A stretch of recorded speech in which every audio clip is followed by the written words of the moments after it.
Good morning. Welcome to Wellbeing Wednesday. Good evening to some people, and welcome if you're watching the recording. This is Wednesday, the 20th December, our last Wellbeing Wednesday of this year.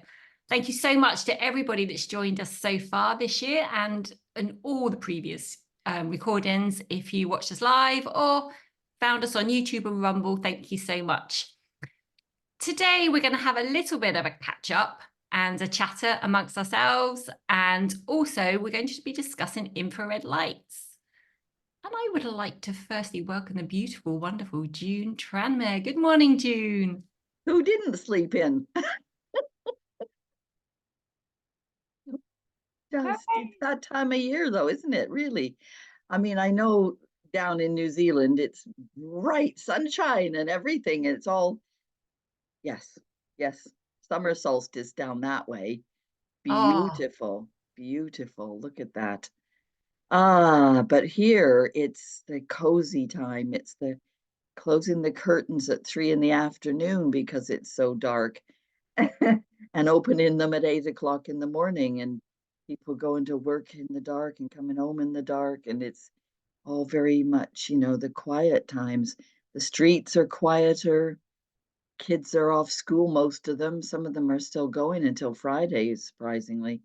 But yeah, it's interesting, winding down time. And so I suppose that's my excuse for sleeping in last week. I don't know. I'm just super tired with all these solar flares and planetary whatnots. And later on, we've got a little bit of a clip from the Oily Witch about the full moon in Cancer, because we've got the full moon and the solstice. Oh yes, and I'm in York, in England. Yes, so it's gloomy but sparkly. There's quite a lot of sparkly lights about. So I think I'm the northernmost, although Helen is quite level with me, really. I think latitude wise. Going over to Era, you probably I'm not sure. I might be a little bit further north. I'm not you sure. might be a little bit. While you're talking, I will go and check them out. Go and check that out. Geography. We're doing the sun today. Last week you guys did water, and I'm really sorry to have missed that because water is very close to my heart, and I dare say we'll be talking about that again because it's an ongoing, fascinating subject. But the sun, because of it being the furthest away from us, the northern hemisphere right now, and closest to the southern hemisphere, it's a fascinating thing the way that happens, and we need the sun, absolutely need it. And we've talked about the problems with sunscreen and the issues of making vitamin D. What is interesting to me, especially today, is I wanted to talk about something that one of my patients said to me the other day, that she's a redhead and she had a blood test for vitamin D and she was quite low. So they gave her some vitamin D and then it came up again. So she stopped and she's maintained a steady level because apparently redheads have an ability to make more vitamin D in their bodies, because I think the theory is that they have paler skin, generally speaking, so that they can absorb more sunshine. But their internal mechanism is such that and I don't understand all the science of this, but it's absolutely fascinating. You can go and search on your browsers for this information, because I have got something here that I'm not enabled. Kerry, I'm not enabled. I did look something up earlier on. The healing powers of the sun. Yes, I mean there's all this, people go sunbathing and to get the sun. There was a doctor who is from York, I think, originally, but he works in London a lot now, and he's probably semi-retired. He did some research on the effects of the sun on our eyes, how we need, I mean, wearing sunglasses is not something I do that much anymore, because we need to let the sun into our eyes. Obviously, not looking straight at it, that's not a sensible option. But we need the sunlight in our eyes. And there's a whole school of thought that says get up really early and look at the sun coming up. I think Helen knows a bit about that too. No, sorry. Okay, somebody else might. But yeah, we need it because it activates hormones at the back of our eyes, which lifts our energy and our mood. And that's why at one point I went around buying all these energy saving daylight bulbs, because I was working in a room that didn't get much sunlight, and I wanted to, and I was never, like especially this time of year, never outside in the sun. So then I realized that those light bulbs were not that particularly good, and it gave some of my patients migraines. So that wasn't great either. So, there's always things to be considered.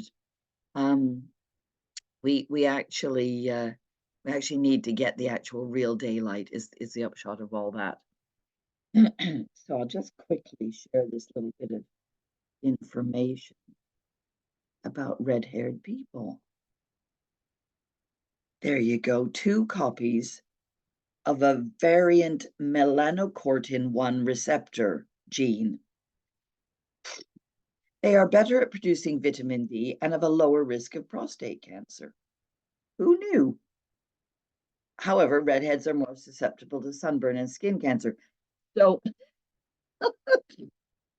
this is the thing, if you're getting the sun, you do have to be careful, but putting loads of sunscreen on doesn't help a lot with that, because a lot of sunscreens have got a lot of chemicals in them that we don't want in our system. And so yeah, I'll just stop that share. That's just a summarizer. So yeah, you want to be exposing your skin a little bit in small doses, and not be doing excessive amounts. But that's where the infrared stuff comes in, doesn't it, Kerry? Because it's really healing. You've just used some on your. Do you want to talk about your personal experience, or does Gio? I do, but I think Gio would be better given the background information because he's far more knowledgeable on it. I'm still learning, and then I can add my 2 penneth worth if necessary. Okay. Good morning, Gio. Thank you for joining us. Thank you so much. That's okay. Yeah, red light is something, a near infrared light that I'm quite interested in. The sun has many, many wavelengths that help us heal. A red light, I think a lot of them use 650 to 830, the 2 waves of light that the body really needs. So keeping that more simple, basically, like June said, what you do with red light panels, they can do so much, because what it does, it actually increases mitochondria, strengthens it, and ATP, which is adenosine triphosphate, basically energy cells of the body. So the body basically works on those things, your mitochondria, communication, and ATP. Now, red light stimulates that, which helps people. The benefits of it, I got into it a little while back, and it just blew me away. I was fascinated by what it can do, because the near infrared light penetrates by about an inch and a half into the body. So, in other words, it warms up, let's say, nerve endings, relaxes things, can reduce inflammation. It is phenomenal what it can do. Reduces pain. And one of the things that I found very interesting was there's conditions, I'm trying to think what it's called now, the thyroid. People that have thyroid issues. I was reading up on that, and I realized we studied it where if you have a red light panel and you use it, it can reduce that up to 50%, people with issues. It's phenomenal. It's something that, strangely enough, I use it on my cat. So I've got this red light panel, and every time I put it on now, the cat just has to jump in front of me and the panel and sit there, because it realizes how good it is, and it looks into it. It's probably about that far away. It's very good for the eyes. What it does, you can look at the data online, where if you actually look into it very closely, you'll keep your eyes closed, and it's about 3 inches away from your face, and then you open them every now and then, your eyes, look around at the light, close them. It actually goes in and strengthens the mitochondria in the eyes as well. And I used to rub my eyes a lot. Using that for 3 days, I stopped doing it. Granted, you think, well, that could be in the mind. One thing I did notice as well, which is people love, is when you use it on your face, your skin starts to feel more, the collagen. Oh, it's softer and more elastic. The benefits of it are like something I've not come across something that good. So, I mean, I know you can get infrared saunas now where you can go somewhere and the entire sauna is infrared. And I've heard reports of people going there. Strangely enough, and Kerry probably knows this now as well, is one of the things it does as well, people with Alzheimer's, because it's so close to the head, it helps break down certain amyloid plaques. It goes through, it warms up, and it actually helps a lot with things like dementia, Alzheimer's, because it's promoting cellular health. It's very basic, really. I mean, all it's doing is ATP and mitochondria, but now that's it. That's the entire powerhouse of the body. So this thing is doing so much, and the sun does that, of course. I mean, we want to get as much sun as possible. But we find that this thing, what it can do, improves circulation. I can go on, and I'm not going to because others should talk, but it's something that is really close to me, the red light. Reduces recovery time. Sports athletes use it. When they're injured, they'll lie under these massive red light panels on the bed, and it helps the body, reduces neuropathic pain. But and by the way, I don't work for a company. I'm not trying to sell panels at the end of this. So I'm just saying, but yes, the benefits of it are very good. Now, the one I've got Can is I only. ask you a question, Gio? I'm just curious if we hadn't been sort of told to wear sunglasses and hide from the sun so much with sunscreen and things like that, would this infrared aspect of just in terms of normal everyday access over at the course of our life, would that have just sort of helped us immensely? That we would have received it quite naturally, or is it something that we need in a kind of more intense, focused way? No, the sun obviously is a little bit better than red light because it has many, many spectrums of wavelengths, so it's going to do a lot more. Now, sunglasses are good because, yeah, a lot of people, you're going to squint, you need them. And also remember with the sun as well, if it's a sunny day, I can't remember now, I'd have to get back here. There's only roughly 2 times in a day where the sun is at a certain angle where it's at its best for you. So there's a lot of it when it's going over is okay, but there's certain, I'm not sure, I'm going to say 45 degrees. It may be, I think it might be a bit lower, where morning and night where you get the sun and it's the best for you. But yeah, as for the glasses, I'd stick to wearing them because unless you don't need to, unless you can relax with them off. Otherwise, yeah, people squint, and that's what that's for, really. I mean, you don't want to. Let's say you're lying there, you don't really want the sun in your eyes anyway, constantly. So, because it's quite bright. so I've been told. No. I just wondered if because we've been kind of guided towards wearing sunglasses, we've been pushed towards sunscreen to constantly try and block out the sun throughout our lives. And there are people that have never actually, I'd say there are people on the planet that have never had direct sunlight because of the fact that they won't go out without sunscreen, they won't go out without glasses. So I'm just wondering if we had not been pushed in that way, and I mean, you're in the sun sometimes and it's like, I need to be out the sun because when you need to be out of it. I don't remember the people in Africa when I lived in Botswana squinting. I don't think Africans wear sunglasses very much. No. I mean, and that's, I think they do now. But I just wondered whether if we'd have received natural sunlight throughout the course of our life, as we're supposed to do, and as we would have historically, would we be? I mean, I don't recall dementia and Alzheimer's. I'm not saying they never existed, but I don't really recall them being ancient. So just curious whether if we'd have had access to sunlight in a way that we should have that we've been guided against, would we find ourselves in a very different health situation now? It's like the redheads, and I'm very aware that the position of the sun is and how much sun is why we all look so differently on a genetic historical level. I would say a lot of it, and what June said is totally correct there. I mean, depending on the color of your skin, the darker the skin, the more you need. So it's obviously in the countries like over here, you probably will need to supplement darker skin with vitamin D supplements or supplementation of it because you don't absorb as much. Now, the fairer the skin, the less you need. It's a strange. So, but yeah, I would still.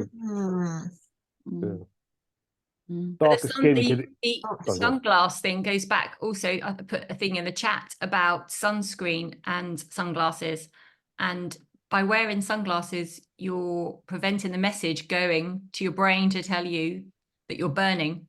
So there is a reason also not to wear sunglasses, but I you know, it's moderation, isn't it, everything? Oh yeah, that's interesting. I've read something recently that said that the sun the sunlight, when it goes through your eye, sends messages to the body about it's time to increase or decrease melatonin to make you sleep. So I'm guessing that if you wear sunglasses, you're gonna mess with that. But that wasn't why I put my hand up. What were you? Infrared? No, sorry, sorry, it will come back to me. I'm sorry. That's all That's right. okay. Oh, okay. the vitamin D. Let me come back about the vitamin D. And Sorry. Gia, I'm just going to pick up before we moved on as well, because I shared the same link, I think to June, with Dr. Eric Berg, and talking about the melatonin, vitamin D. Oh yes. Infrared. Yes. We were gonna share that about melatonin. Do you want me to find that? It was quite long, isn't it? We could just add it. We could just put it on the screen so people can see it, and then we won't go through it. We just show the title page. Yeah. One thing I want to say quickly though is remember that a red light panel, near infrared light panel, isn't vitamin D. There is a difference. Yeah. You can get a vitamin D panel. They're not cheap.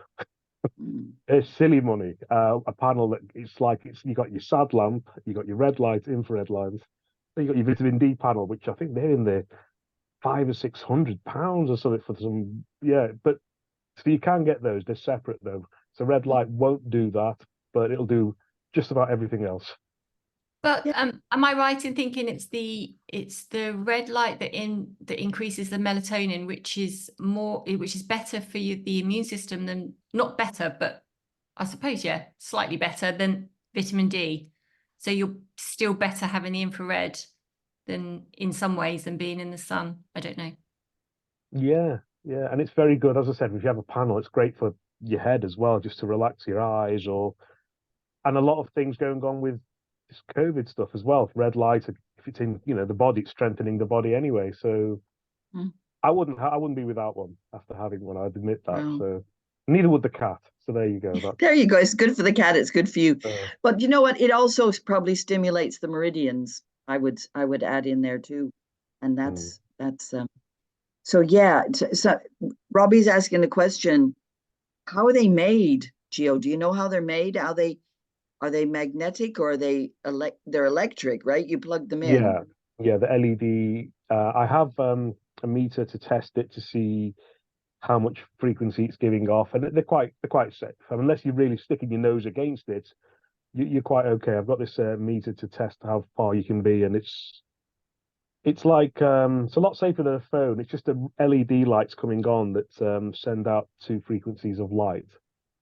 They're not like it's not going to damage you from what I can see. The really cheap ones in the past I came across, I think, gave off a certain frequency and you couldn't be too close, but these are okay. Right. What make is it, please? The one I've got is the Helios 2. I think they're sold out at the moment. I spoke to the guy that runs that over here in the UK, and he said they're coming in January, but there's others. You don't have to have Helios 2. I'm sure we can put something in the group later. But they're just as effective. At the end of the day, it's almost the same identical panel. It's just made by different people. Yeah, you mentioned the infrared saunas. I know people who have cancer who get themselves, there's little sauna boxes where they sit on a chair inside this box, and I imagine it has a variety of lights at different angles, sort of around them. I don't know if you've come across those. Yeah. I prefer the ones where you can actually go in, the entire box, huge thing, like a sauna. Yeah. But it's red light, and I've heard people say when they leave it that they feel absolutely fantastic. So I used to go to a gym. I didn't go to the gym. I don't go to gyms, but I did work in a gym once a few years ago, and they had an infrared on it. It was amazing. Absolutely amazing. Yeah. Sorry, hey, I know Kay has you have your hand up, Kay. yeah, Yeah. Oh. I have a question, but Kay, go first. Yeah. dive So, in. just coming back to what I was saying about the vitamin D, has anybody looked into what vitamin D3 is made of? On my bottle and on the bottles that I've checked in the local supermarket and what have you, it's made of cholecalciferol. I'll type it in the chat. When you go and look that up, the other use for it, apart from vitamin D3, is rat poison. What? Yeah, I've You can heard go and lots look of it things up on about our Wikipedia. vitamins. We need to be really careful about vitamin supplements. To be fair, we have to get it really all vitamins should come from our food source. Yeah. It's saying that I have to. Yeah, it's not coming up. I'll pop it in the chat how you spell it. Gio's So- put, sorry, Helen, Gio has a really good health optimization plan on our website, and listed on that are reputable vitamins, aren't they, Gio? And Yeah, I mean, you've probably heard of calcividiol, and that's the pure part of vitamin D. They used it in a lot of tests with people that went to hospital during this interesting time over the last few years. And they found that if you give someone vitamin D, it takes about 10 days for the body to start healing. Let's say if they've got whatever's going on at the moment. You give them calcividiol, so you're stripping out, it's the pure part of vitamin D. Within days, a day or two, they're healing already. And the experiments on that were done, I think there's a Dr. David Grimes who specializes in vitamin D in the UK. And he's written to all sorts. I mean, he's given it to loads of doctors for free. He's retired, by the way, and he's given it to loads of doctors and nurses. Say, just take this. He was ahead of the game. So having your levels kept high helps with a lot of. They call it. Is it Dr. Ryan Cole said that the cold season is a vitamin D deficiency season. So I mean, I must admit, I take between 4,000 to 8,000 high amounts with K2, of course. But yeah, so I find that. It helps. But yes, vitamin D, the calcividiol part is the pure part that goes straight to work. So that's what is allowing the vitamins to work. You take the vitamin, it goes through the liver, but then if you take calcividiol, not that you can buy that, it's very, very expensive. You can buy the pure part. You just take it as a vitamin. It just goes straight to work right away. It skips everything and it works within a day. But yeah, I would say that part, the rat poison, I'm going to have to look into it because I'll go to Dr. David Grimes about it because it's not something, unless it's in certain supplements, that's something I've come across. There's a chance though that, I mean, some things that are like one man's poison is another man's healing or whatever. I have a question about, would I be right in thinking that not all red lights are the same? Because we're talking about red light. So just putting a red bulb in my kind of bulb wouldn't work. It has to be, because I'm just, because some people go, oh, red light, and it's red light. So and there are other connotations with red lights, but we won't go down that route. But am I right in thinking that not all red lights are the same? No, it's the certain frequencies. You need the ones that will say something like, I believe it's 850s, 830, 650, I think. I'd have to look it up now, the frequencies. But any red light panel will usually have those frequencies on it. Some of them, there's some very high-end ones in America. They've got quite a few frequencies and also blue lights within them, which is amazingly good for the eyes. But they're silly money, and we haven't got them over here yet. And but yeah, I don't know. You can't just stick a red light bulb in enough. It does the same thing. It has to be a certain frequency of light. Thank you. Helen and Gio may be able to answer this question. When I was reading the book this morning in the early hours, I've put the book in the chat about blue light and how blue light is not very good in cases of depression and anxiety. Would either of you know? I don't know about Blue light on its own. I know that the people use light for seasonal affective disorder, but I'm not sure of the spectrums of light they're actually utilising. I would still, to be fair, I would always guide people to get outside, sit in, whatever amount of daylight is available, take advantage of it. Natural sunlight, would always be the way forward that I would push. But if you do need extra light, then you can get the lamps for seasonal affected.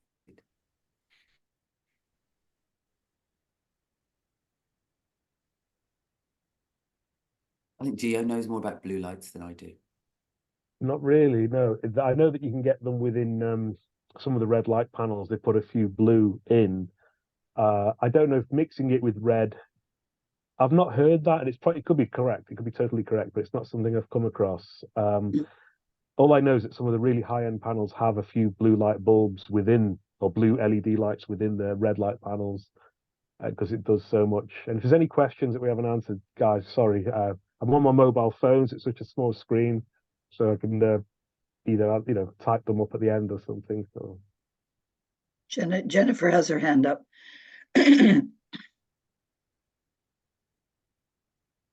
Dive in, yes, sorry, yes, I took a while to unmute. I believe that blue light destroys melatonin, which is why in the morning you want to get outside into the sun to wake up.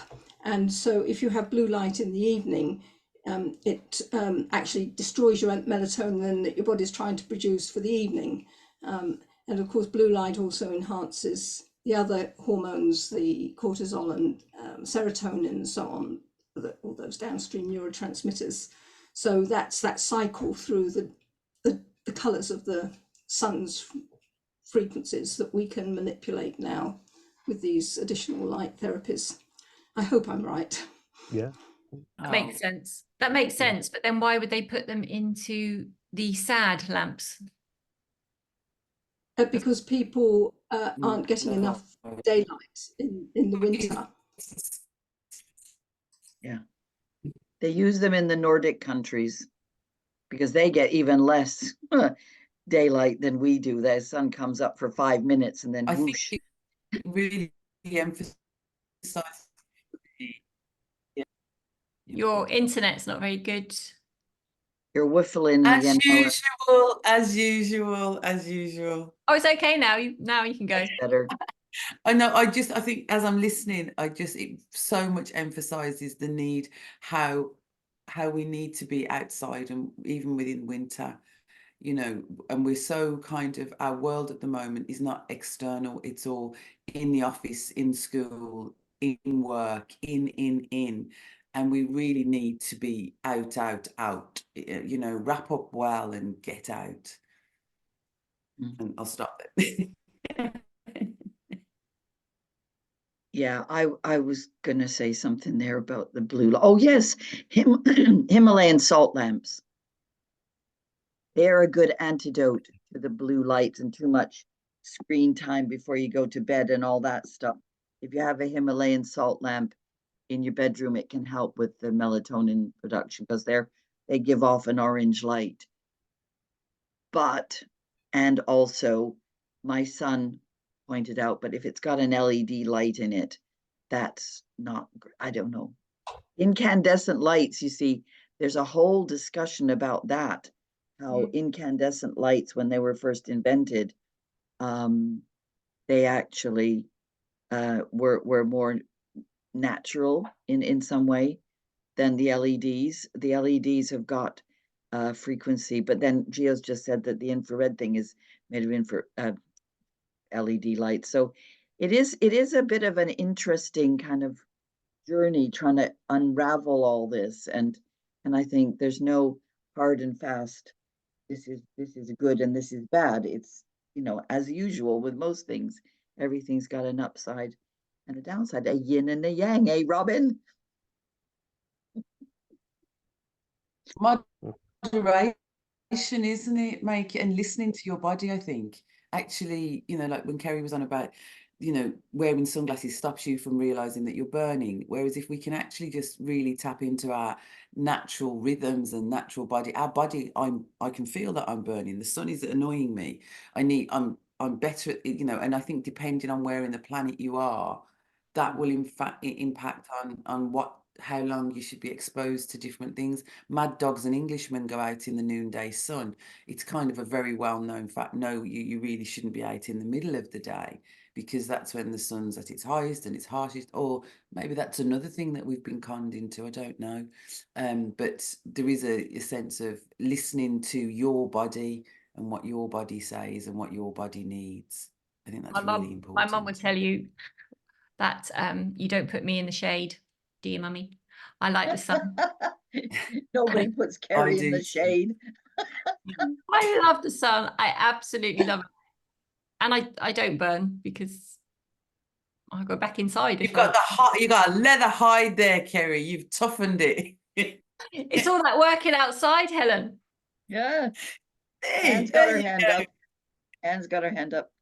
Oh, sorry. Can I just ask? So, if you're like in the sun, but you've got an umbrella over your face, but you're still looking at the sun, would you still get the vitamin D and everything that you need from that, or have you got to be in the full sun? Well, your body would be receiving the vitamin D. Just if you've got your face covered, your whole body is a receptor. So it's not just your face. In terms of sunlight in your eyes, that's about telling your body things. But your whole body will receive the sun. So you'd still receive vitamin D and anything else that it was offering. It's whether whatever you need needs to come through your eyes, I think. That's okay, thank you. I've always one of my little things, and I've thought it all my life, and I'm like, how does the sun travel billions of miles and then a little bit of this or a piece of glass or a piece of shade stops it? It absolutely baffles me. I've always been a bit kind of curious how that actually works when something has managed to bypass planets and stars and everything else, and then when it gets here I can go no. You see, this is what we do. We ask questions. We don't have all the answers. We just keep asking more questions, and that's the thing, isn't it? Right now everybody's asking everything except nothing at face value. Yeah, I'd like to know what Kevin thinks in New Zealand about what we're talking about. You have so much sunshine, you don't need infrared. Sunshine. Yeah, you were talking about the, sunshine. Yeah, sunshine on the body and sunshine on the eyes are not quite the same things as far as I can make out. The one thing that I am aware of is you've got the pineal gland and the pituitary gland.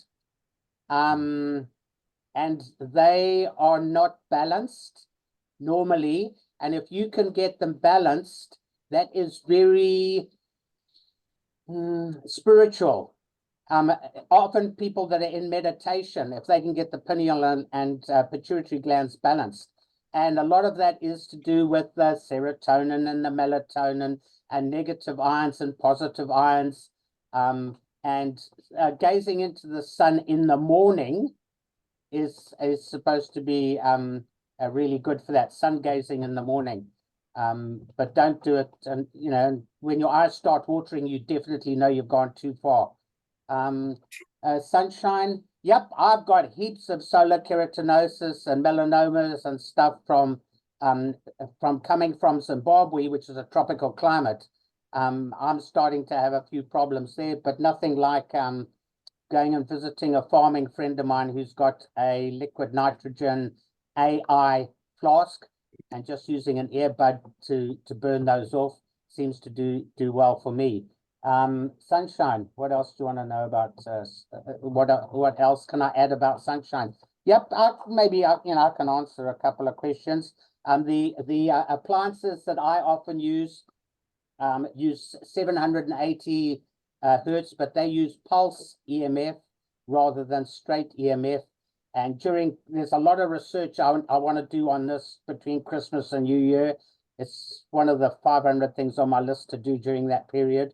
So I've got the Bio, I've got the Pro, which are Prife appliances. No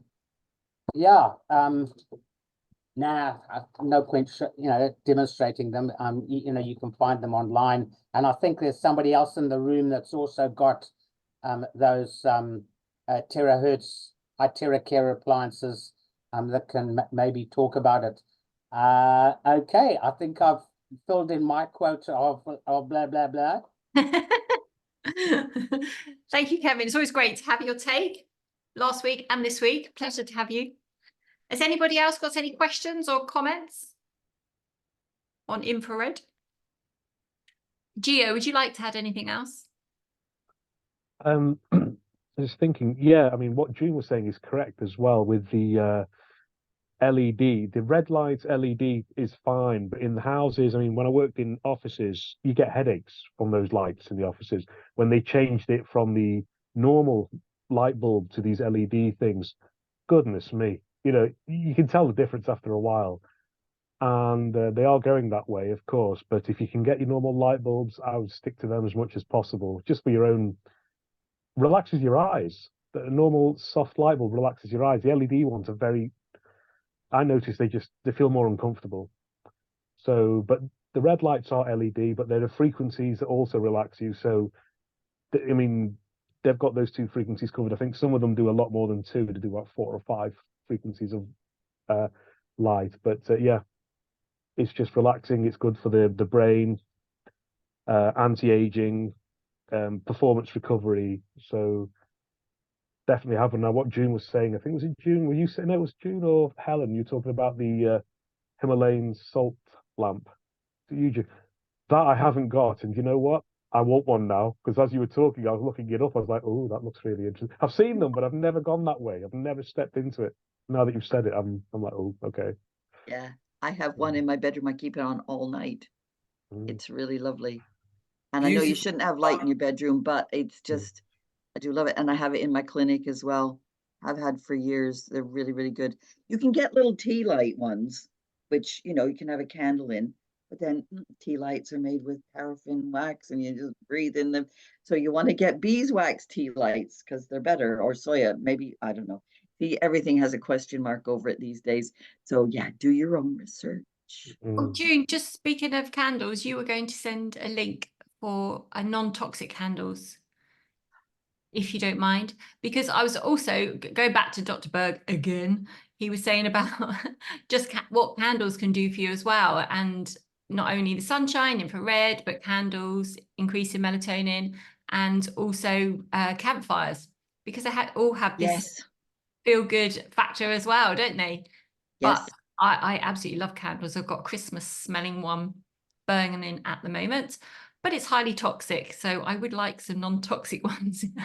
Well, basically, a really good way of getting that smell. Beeswax candles are the best, and they're really expensive though.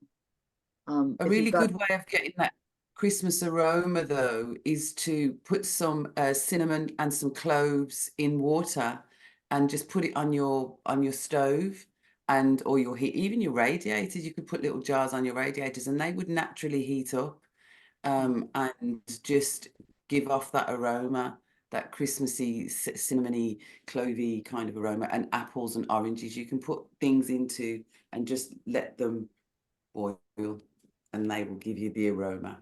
Thank you, I'll do that. Okay. I still want a candle because I like a flame. I have a real fire, so I'm just gonna go meh to all of you. We still have I still have a real fire here in Aaron. Yeah. So and we have the stove on and like the stove. So is that your sponge? Oh, it's a candle. It's so cute. It's my beeswax candle, but I can't burn it because it's a little dog. Oh, I thought it was a hedgehog. Oh, it's so no, it's a cockapoo. I thought it was a sponge, a natural sponge at first, and I was thinking, why is she putting a sponge on? Smells awful. Okay, should we have Robyn's solstice meditation thingy bobs? Yes, please. Please. Oh, good, Robyn. Welcome. Lovely to have you back after a few weeks break. Good morning. I'm a bit sniffly, so bear with me. Okay, so let's just have a little meditation while I read this. So just feeling your feet on the ground, lifting your toes up and planting them back down, lifting your heels up, planting them back down, just feeling all parts of the feet on the ground. And getting a sense of sending your energetic roots down into the earth, going through all the different layers of the earth,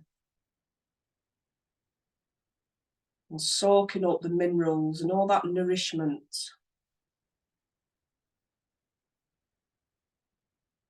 And just breathe in and out nice and gently. Every time you breathe in, you're bringing in more of that lovely, nourishing, nurturing energy from the earth. And every time you breathe out, just softening into the body, allowing your mind to just merge gently into the body. And becoming aware of different sensations. And just sending the breath to any areas in the body that might feel a little uncomfortable at the moment. Just acknowledging how you feel right now with kindness, compassion.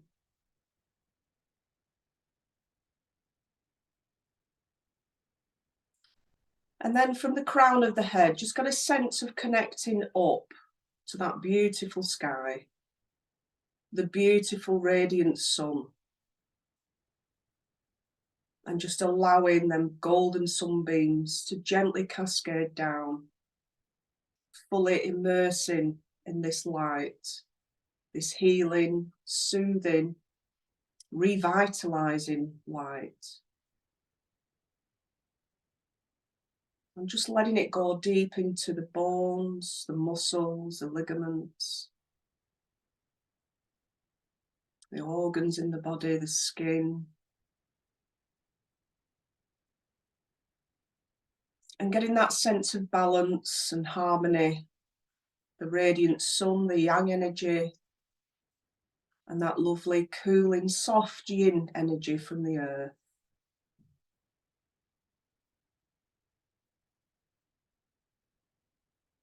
And just focusing on the breath again, feeling the breath coming into the nostrils, that cool sensation. And then the warmth of the breath as you breathe out. And I'll just read this reading from the Earth Pathways book about the winter solstice. Today the sun rests on the horizon for 3 days until it begins the journey back across the sky. Nature has well and truly hunkered down. The ground can be frozen, the trees bare, and there is a stillness that spreads across the land. This is a gentle time of rest, so make the most of this pause and find your peace here in the stillness of nature.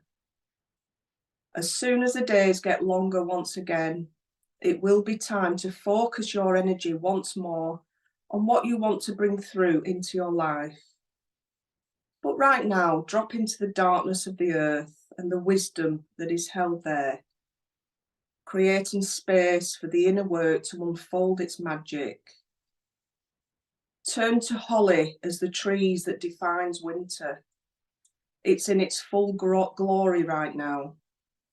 Decorate your home with bright red and green holly sprigs and draw on this tree's inner qualities of sanctuary and resilience during the long nights. Find a spot to go and watch the winter solstice sunrise. As the sun first appears on the horizon, speak out something which you wish for with the return of the new growth cycle. What is your dream for the coming year, now the light returns? And that's by Nicholas Smalley. So then just bring yourself back, feeling your body sitting on the chair, feeling the claws on your skin, becoming aware of sound, smell and taste, being fully here right now in this moment. And in your own time, just gently open your eyes. You can move your fingers. Circle the wrists, just bringing some life into the body, some movement. And your ankles as well, just rotating the ankles, loosening up the joints there. And then just have a little shake. Do a little running on the spot. A little shake and a shimmy. Rub the hands together. That's a natural way to warm yourself up as well and activate the chi. Right. Thank you, everyone. Have a wonderful rest of the year. Thank you all for joining. And on to the next one. Have a lovely Christmas. Thank you. Beautiful as always. Thank you so much. June, do you want to get us moving? You're on mute, my lovely. Blah, blah, blah, blah. Talk to yourself. Yes, I'm just trying to find the get the screen up with the full moon in Cancer screen ready. Just while you're getting that ready, I have put all the links that we've talked about in the chat and a few other little bits and pieces, and it will go on the recording description, YouTube. Yeah. I put Dr. Berg's melatonin one in there. I found it, so that's there. So yeah, he does talk about the pineal gland. He calls it pineal. I call it pineal. I don't know, whatever.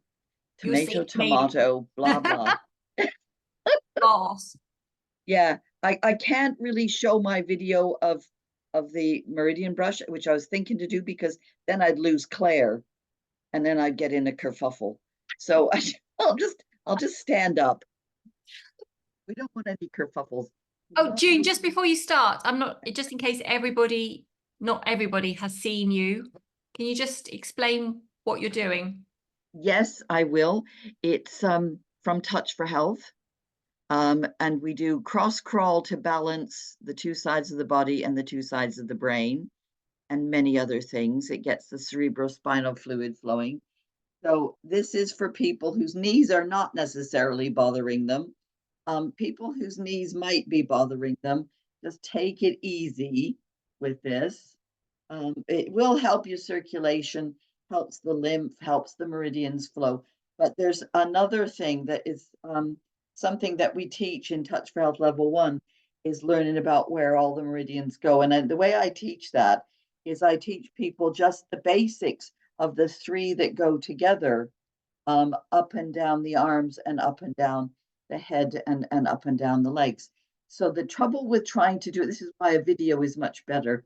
And I do have them on my YouTube channel and various other places.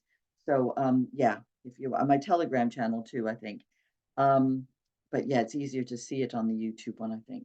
So basically, your first one is up the central meridian. And if you're feeling a bit slumpy at any point in the day, this is a really good one to do.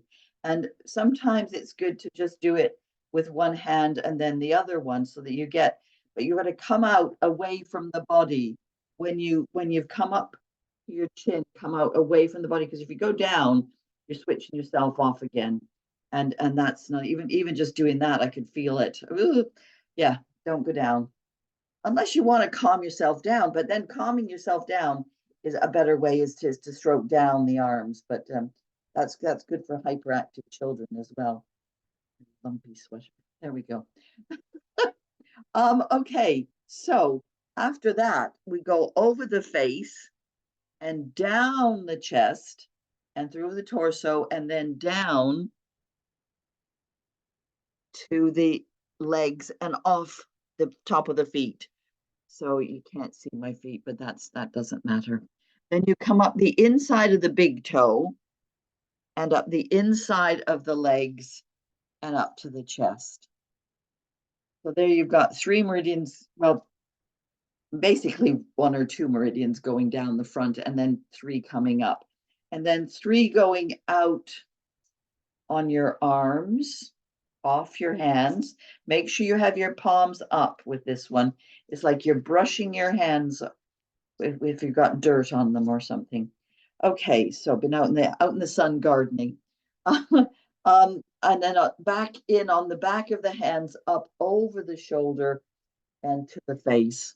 Sorry, there we go. And same on this side. Now that's the way they normally run. But if you're trying to calm somebody down, we do stroke them, don't we? We stroke people when they're upset. But if you just go all the way down, if somebody's really up in their heads, that's a really great way to just calm them down. So then the last one, you go over the top of the head. So I just got to over the top of the head. Then you're coming down the side and the back, over the buttocks and down the side and back of the legs and off the little toes. There you go. Now, if you have a pain somewhere, like knees or something, you would go up and down the meridian that's going through that painful area. So maybe I'll just my leg up there. So if you've got a painful knee, the meridians all go up the inside of the leg there, but I just go up and down like that and just brush it through it. Kind of, if you got pain, it's because the meridians are blocked, and just to flush them through and then finish in the correct direction always. Okay, now I feel funny. I've done that on one side and not the other. Maybe you should do both sides. I'm not sure. But we'll stop there now and I'll show the oily witch because we're getting close to time. Are we cross-crawling? Are we cross-crawling just quickly? I did it at the beginning. Oh, I missed you. Oh, we'll do it again. I don't mind. You didn't do John Travolta or anything? Oh, no, I just did the basic one. I want to do the whole caboodle. All right. Thank you. All righty. So there's different ways of doing the cross crawl. You put your right hand on your left knee and your left hand on your right knee. That's the basic one. Okay, John Travolta, our favorite, Kerry, right? Yes. You take your left hand up and your right leg out, and your right hand up and your left leg out. Then there you go, you see. Woo.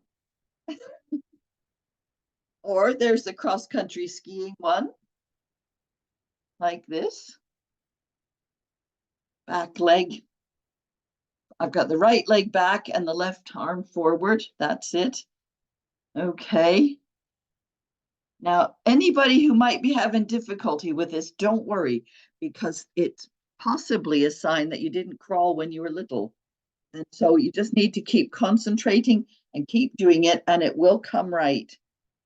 Because the crawling process, when we're tiny, is very much part of our development. And then there's the backwards one. You get, if you want to be really fancy, you get your leg behind you and tap at the back. There we go. Okay. Was that enough, Kerry? Thanks, June. Okay. You're welcome. Right, now we'll quickly cross crawl. What? Question? Yeah, it balances the two sides of the brain, two sides of the body, gets the lymph moving, the cerebrospinal fluid, and the meridians. And if you want to learn about it, you can contact a Touch for Health instructor or educational kinesiology or brain gym. That's where it comes from. Okay. June's workshop can be found on YouTube, on our YouTube channel. Your workshop, people can still access it, June. That's true. And I do an introductory class for the PHA. Yeah. Okay, so here we are with Claire. Oh, do you know what? Sorry. I've got to share sound. There's always something, isn't there? There's always something. There. I'm back. Welcome to your moon update from Claire the Oily Witch. So, just after winter solstice, which is happening on Friday, That's the 22nd of December. Winter solstice is when the sun reaches the furthest point that it travels in its journey away from us and then begins its cycle back towards us. So a sun is reborn, with Mother Earth being seen as the mother. And this is why we have a celebration over this period of time to celebrate that return to light.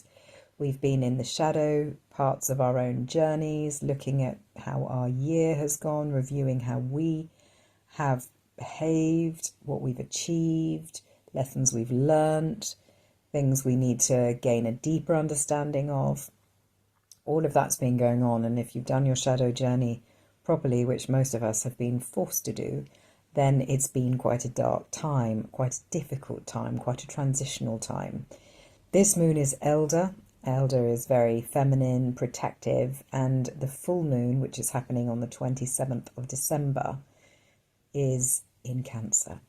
So you've got this feminine energy of the elder tree, which is highly healing and protective, which is just what we need after we've been basically cleaning out these wounds. We now need healing energy to make sure that they heal well without scarring. And you've got the mother energy coming in on the 27th. So what we can expect from a Cancer full moon is kind of family, which is perfect timing for this. And family is not necessarily blood family. It can be chosen family, friends, etc. People that are really important to you. Indeed, it doesn't have to be someone on 2 legs. It might be someone on 3 or 4 or 8, depending what your particular choices are and who you share your life with. So be thinking of home, of gentleness, of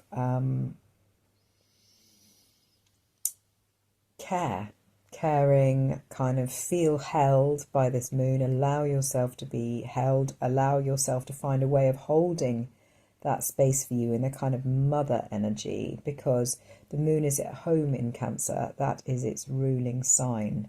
So it should be very, very powerfully healing and illuminating. And I hope brings you everything you need from this time, because it has been a difficult time. Mercury at the moment is retrograde in Capricorn, which is really certainly affecting me quite seriously, strongly, and will really affect you if you're ruled by Mercury. I thought it was going to be quite an easy ride, but with it being in Capricorn, it's kind of all about the detail. Capricorn is ruled by Saturn, Father Time. So, it's just, yeah. And time is a big thing at the moment. You know, what is time? How much time do you have? Do you feel pressurized? Are things taking longer than you'd hope they take, etc.? So just be kind to yourself, please. If you've got any further questions about anything I've said, then please drop me a line. You can find all my contact details at www.theoilywitch.co.uk, or find me on Facebook at Green Oily Witch, or find me on Instagram at Oily Witch. Blessings. Welcome to your moon.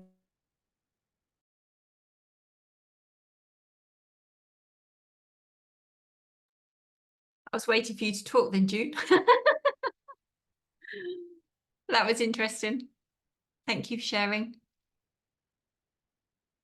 Are you that your internet? I had to put myself on mute because it went back to the beginning and started again. Oh, me and technology, good gracious. Oh, there we go. I think the message was be kind. Yeah. You can only be kind to other people if you're kind to yourself first. Thank you for that. Helen, I'm wondering if you would like to say a few words. Just for anyone that in terms of this time of year can be, it's not all ho, ho, ho, happy, happy, happy. It can be quite difficult, especially if you have loved ones that have passed recently, or this is their anniversary. It can be difficult financially because there seems to be such a this time of year. My post today actually was to reflect on what this actual time of year is about, whether you celebrate the solstice, whether you celebrate Hanukkah, I think it is, whether you celebrate Christmas. This is a time of celebration and festivities, but to go back to the root of what these things are actually about. They're about light, bringing back light into the world. They're about love. They're about welcoming in, allowing yourself to rest. It's not all about the commercialism. If you are, my husband is full on commercial, loves the whole thing. Buy gifts, buy gifts, buy gifts. He's fallen short with myself as I am making gifts. So I would encourage, rather than going down a financial route of getting yourself into loads of debt that you're paying for a whole year, think about what people really want. And what they really want is your time. What they really want is your attention. And most people are happy with that, even if they think, oh, you never got me anything. Make your gifts rather than purchasing your gifts. And that can be a cake. And cakes aren't cheap. Don't, you know, a homemade cake is not a cheap thing, but it is far better for everyone. Think about family gifts rather than buying. If you've got brothers and sisters with lots of children, as I do, I buy family gifts. So I would buy them a set of I have bought them a set of encyclopedias or board games. And none of these things are exceptionally cheap, but it can help if you play card games, and that again is about sharing time. So buy family gifts rather than individual gifts for lots of children, homemade gifts rather than going out and filling the coffers of the corporations. If you don't buy gifts at all, send a gift of gratitude, send a gift of love. Offer to spend your time with someone rather than giving them buying a, I don't know, a Dove hand wash or body wash or whatever the chemical shite is. But think about buying, not buying, but offering your time to someone. Offer to babysit for a mother who might be stressed out to bits, you know, so she can go for a swim or she can go for a walk. So don't even think about what, you know, I would like to offer my time of 2 hours while you go walking and while you go sitting in the sun, while you go whatever. But so think about how you can do things. Also, if you are forced, and I don't agree with being forced to anything, if you do find it very difficult to say no to spending time with people who have hurt you in the past or who you don't particularly like, figure out, first of all, what you're going to, you know, how long you're going to stay there. Come up with a couple of sayings. If somebody always asks you to do something that you don't like. People love me, but they don't really like me very much because I'm a bit like, but oh, Helen, do this, and am I here to entertain you? I don't think so. So become a bullshit person and honouring yourself. I would really encourage you to honour yourself. But if you are that person that doesn't find it very difficult to say no, rather than saying no, say, at this time I'm not able. And that's it. And if people push you, say, I really appreciate that you love me enough to honour that at this time I'm not able. So you're pushing it quite straight back on them. Use your words. I mean, those are the words that I use. Apart from, I use other words too, which anybody that's been watching this a lot will know some of my words that I use, which you're not supposed to say. But, you know, whatever. But do honour yourself. If you know what time you're arriving, know what time you're leaving. And then when you're leaving, say, it's time for me to go, and go, irrelevant of whether people want you to stay. If you don't want to drink, I've got something going on with me, so I'm going to pass on that. And if they ask, what's the thing going on with you? You could be brutally honest. You're a bunch of tards and I don't want to spend my time drinking with you. Or you can just say, it's something I'd rather not talk about. So just find some sentences that you can share so that you can extrapolate yourself from uncomfortable positions and situations. Don't spend loads and loads of money, because what people really want is your time and attention. So none of this. Hello, I'm here for you. What do you need? Anamkara, which is the open drop-in, the space will be open. The benefactors that facilitate the space may or may not be there. So please take care of yourself throughout this whole season, whatever it is you celebrate. And if you don't wish to celebrate, don't. But whatever it is you do, wherever you find yourself, that space is there for you. We'll put the link up. Mondays, the space is open from 5:30 till 6:30. Tuesdays, the space is open from, ooh. Good question. 7 to 8. No, 6 to 7. I can't remember, but there's a poster. Wednesday. 7 to 8:30. 7:30 to 8:30 on a Tuesday. It's 10 till 11 on a Wednesday morning. Thursday is 5:30 to 6 or 5:30 5 till 6. 5 to 6. And Friday is 10 till 11 on a Friday morning. The Anam Cara channel is available. If you do need, just reach out. It's not manned or womaned, or anyway, there's not always somebody there. But if you need something, and you can always send me a message. I'm going to try not to be on my phone, but I will check my phone. And if anyone is really desperate, please do reach out. If you are finding it difficult, if you need someone to tell others to ask me, I got no problem doing it. Seriously, I'm used to not being liked, so it's really not a problem if there's another one, because there are thousands of people that absolutely love me. So I'm not feeling deficient at all. The courage to be disliked. It didn't take courage. It just took a lot of disliking for me to eventually go, you know what, I can't be doing with this. So it wasn't courage. It was more, I'm fed up of being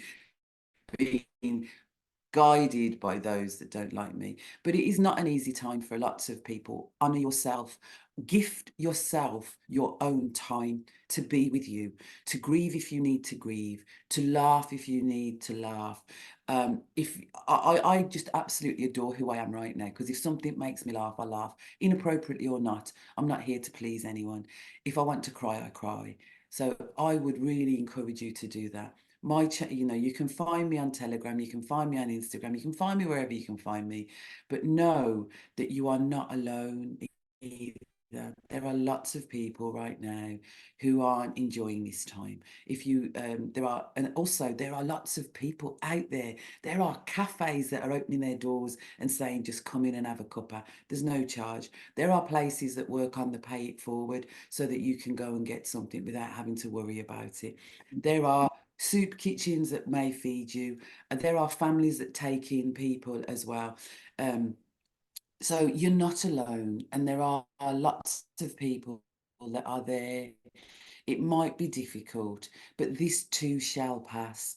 All is temporary. It's one day, and usually it's a few hours in that day, but we are talking about a season, and it does take up more than one day. I'm aware of that. But just honor yourself, love yourself, look yourself in the mirror and say, I love me, I'm awesome, and that's good. Nobody else has to, as long as you do. It's what you think about yourself. Okay, and those that wish to harm you, those that wish to make you do things that you don't wish to do you really want to be with them? Do you? You know, are they really good for you? That's where your courage might be required to say no, not today. And that's okay. That really is okay. Know that. You want to curl up in a ball in your bed on Christmas Day with the duvet over your head and not engage. Hey, I'll second that. If you're doing it for days and days and days and days and days and days and days and days, then no, please get in touch. There's something going on that you need some support with. And it's not that there's anything lacking. You might just need a good kick up the kibosh, or an ear, or some time. Okay. Happy Christmas, happy Hanukkah, blessed solstice, whatever it is you celebrate. Bring light into your life, because you bring light into mine. There you go. Thank you, Helen. And on that note, Pam Gregory's wise words, sending love and light to the whole world, and especially to places where they're having a really hard time. Just send them all some light. Surround them with light. That's what they all need right now, and that's something that's free.